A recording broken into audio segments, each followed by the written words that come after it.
Evangelio de nuestro Señor Jesucristo según San Mateo. Jesús tomó a Pedro, a Santiago y a su hermano Juan y los llevó aparte a un monte elevado. Allí se transfiguró, en presencia de ellos. Su rostro resplandecía como el sol y sus vestiduras se volvieron blancas como la luz. De pronto se le aparecieron Moisés y Elías hablando con Jesús.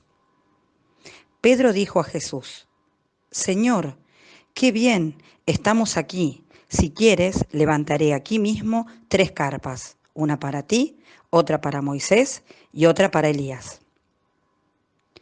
Todavía estaba hablando cuando una nube luminosa los cubrió con su sombra y se oyó una voz que decía desde la nube: Este es mi Hijo, muy querido, en quien tengo puesta mi predilección. Escúchenlo. Al oír esto, los discípulos cayeron con el rostro en la tierra, llenos de temor. Jesús se acercó a ellos y tocándolos les dijo: Levántense, no tengan miedo. Cuando alzaron los ojos, no vieron a nadie más que a Jesús solo. Mientras bajaban del monte, Jesús les ordenó: No hablen a nadie de esta visión, hasta que el Hijo del Hombre resucite de entre los muertos. Es palabra del Señor. Buen domingo para todos ahí en casa. El primer domingo de Cuaresma decíamos que tenía en común el Evangelio de las tentaciones que Jesús sufre en el desierto.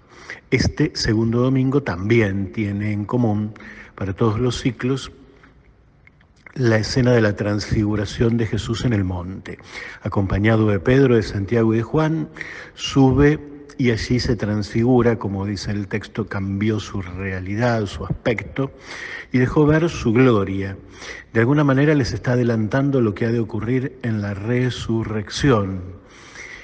Los está preparando después de haberles contado que iba a dar la vida por nosotros, que iba a entregar la vida en la cruz. Les está adelantando lo que ha de ser el final, de alguna manera, de la película. Aparecen, dicen, Moisés y Elías. Moisés es el paradigma de la ley. Aquellas 10 palabras, aquellos 10 mandamientos que había recibido de Dios también en la montaña. Elías es el paradigma del movimiento de los profetas. Él también en una montaña, en el Horeb, había escuchado el llamado de Dios y había encontrado el sentido de cómo es Dios. No su atropello, no su forma de ser, sino un Dios que se expresa en el susurro de una brisa suave. Ambos, Moisés y Elías, conformaban de alguna manera todo lo que tenía que ver con eso que llamaban la ley y los profetas, toda la palabra hasta ese tiempo. Escuchar la palabra era parte de lo que le tocaba a cualquier paisano de Jesús que se sintiese un judío creyente de verdad.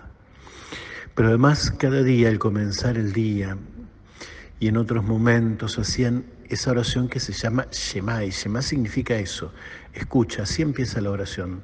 Escucha a Israel, el Señor tu Dios es solamente uno. Ahora, la voz del cielo dice a quién hay que escuchar. Sin dudas que es la voz de Dios que dice: este es Dios, este es mi Hijo, en Él pongo mi predilección, ahora hay que escucharlo a Él.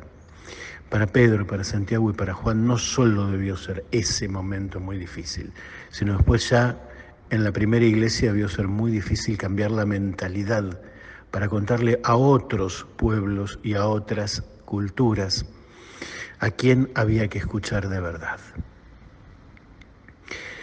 Para nosotros también vuelve a ser un desafío escucharlo a Jesús, porque nos encontramos con muchas otras voces que terminan como atrayéndonos, a veces también dentro del gremio, ¿no? Uno tiene que volver siempre a escucharlo a Jesús. Él es la clave de todo esto. Un Jesús que además se acerca para decirles no tengan miedo, los toca. No es solamente la mirada de la contemplación de lo que está allí ocurriendo. Es un Jesús que, siendo Dios, es tan humano como nosotros, y por eso en ese acercamiento les remueve el miedo, el temor y los vuelve otra vez a la realidad. Vamos, abajo está la historia. Ese es el camino que hay que hacer. Comprensible lo de Pedro, sí, seguro. Para nosotros que estamos viviendo en estos días tanto calor, subir a la montaña y estar un poquito más fresco sería genial, y hacer camping en la montaña más. Pero la realidad es esta, y como Jesús les decía, ese es el lugar donde el hombre y Dios se encuentran permanentemente. Vamos a pedirle que también nosotros en lo cotidiano lo descubramos y lo escuchemos con un corazón siempre creyente. Abrazo, la bendición, y hasta el domingo que viene.